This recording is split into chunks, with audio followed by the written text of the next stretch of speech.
sila. They went around to get the profile of the different families that been submitted at the screening committee. Then it's the screening committee yung nag-screen sa katong beneficiaries. Support. Apang bago mapuyan sa mga nauna nga 25 ka beneficiaryo, ka mga balay nga igapatindog sa GK Golfers Village, ini sila ang magapaidalon sa serye sang Value Formation Seminar.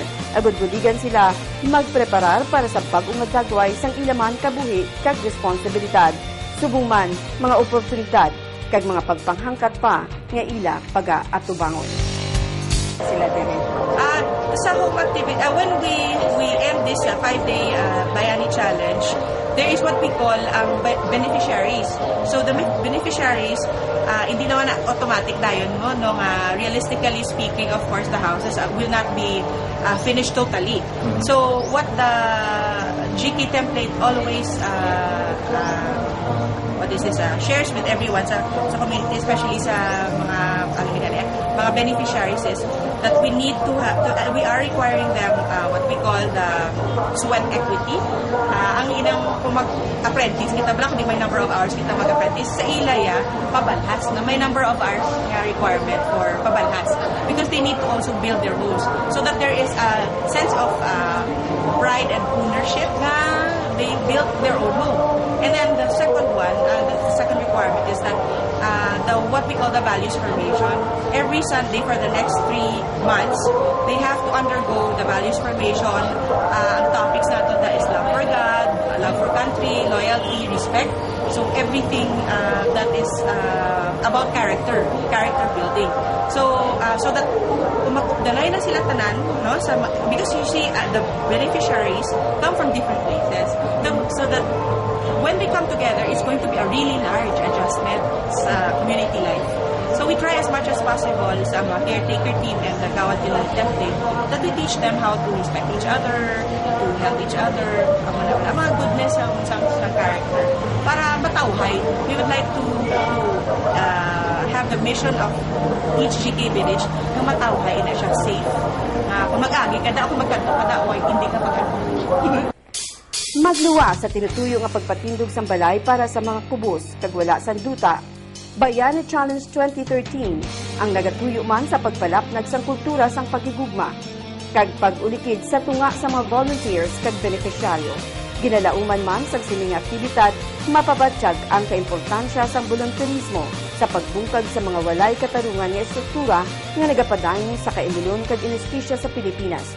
Subong man, matanom sa painuino ang positibo nga values sa tanan nga nagapasakop sa sining 5 kaadlaw nga kahiwatan. Ako ini-impact sa amin sa komunidad sa Lucena, since we are promoting the spirit of volunteerism na hindi lang for Gawad Kalinga. So after this big event, mapagiging hopefully sa part sa pangsasaroy sa atong mga kumunuyo that we can do something big pag-ibigay. Hindi kailangan niya isaligan natin sa gobyerno ang panalanan, ang mga panalawag-lahon, pero each of us here sa Lucena, yung mga rules di kami na pwede naman ganigugan para naman maging successful pa ang magkaroon ng mga programs. So, the spirit of volunteerism, na po ang nabibisin, nagpukaw ni Sabon. It's an awakening sa kanalang kanyang Lucena. Bisan kagado ka lang, dahil sulod-sulod nila na makabulig man din sila, bisan force sila. No? So, hindi kailangan may kwarta ka or you have a position para lang makabulig. But isang ordinaryo ka naratawang ka, you have your part. Well, volunteerism na, may man siya for, kung baga, giving back to the community. Kiti, kung masalig lang tatanan, always makita mo sa news, basugan gobyerno, everything. So, it's the government man siya, and then it's for a good cause man. And then may vision ni Diyang Gawad Kalinga for housing. So medyo mas namin siya entran. For para sa ako na compared sa Bulit. Siyempre, makahatag ka sang shelter sa mga tao na wala sang balay. How long?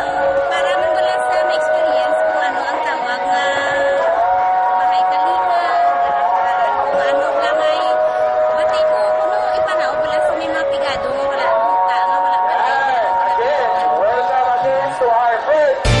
Ano man ang nagtutad sa New Lucena, yung pakita sini nga kung kita lamang ang nagaobra sang ating bahay, kag nagabuliligay upod sa iban pa, pinaagi sa bayanihan, hindi lamang kita makatukod sa balay para sa isa ka komunidad, apang makatukod sang isa ka mabakod nga Pilipinas nga wala sang Pilipino nga mabilin sa aton man paglabot sa tayuyon nga kasalugan.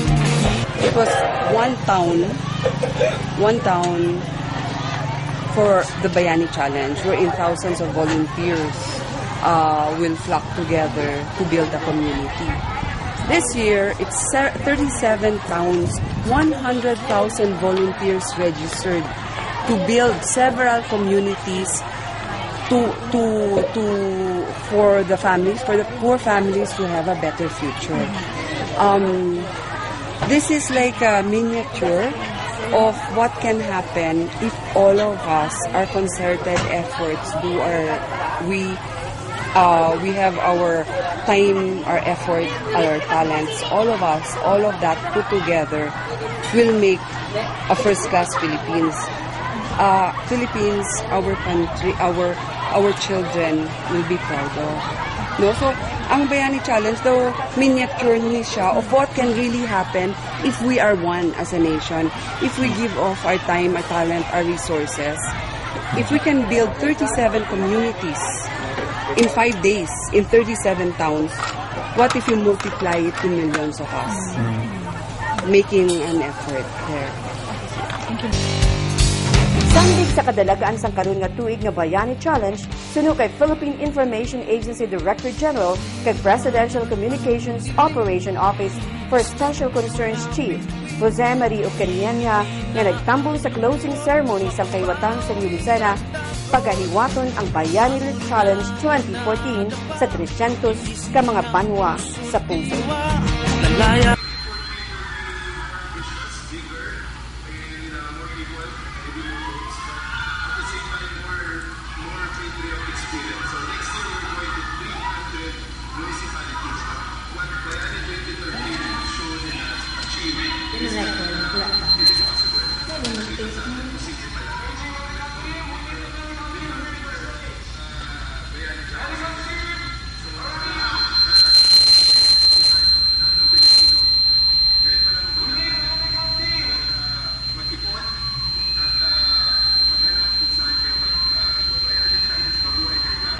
Nagtakop ang Bayani Challenge 2015 sa pagmamagitan sa isang pagpupayong pamoto. Bintulan nini sa pagpakita ng talento sa mga volunteers, pagsaot sa unity dance, kagang ginatawag nga Fireman Hope Bath nga nagapatimaan sa pagtakop sa 5 kaadlaw nga kayuwatan sa diin ang mga volunteers ang ginabasa to refresh them pagkatapos ang pagbulag kay pagtrabaho sa idalon sa makita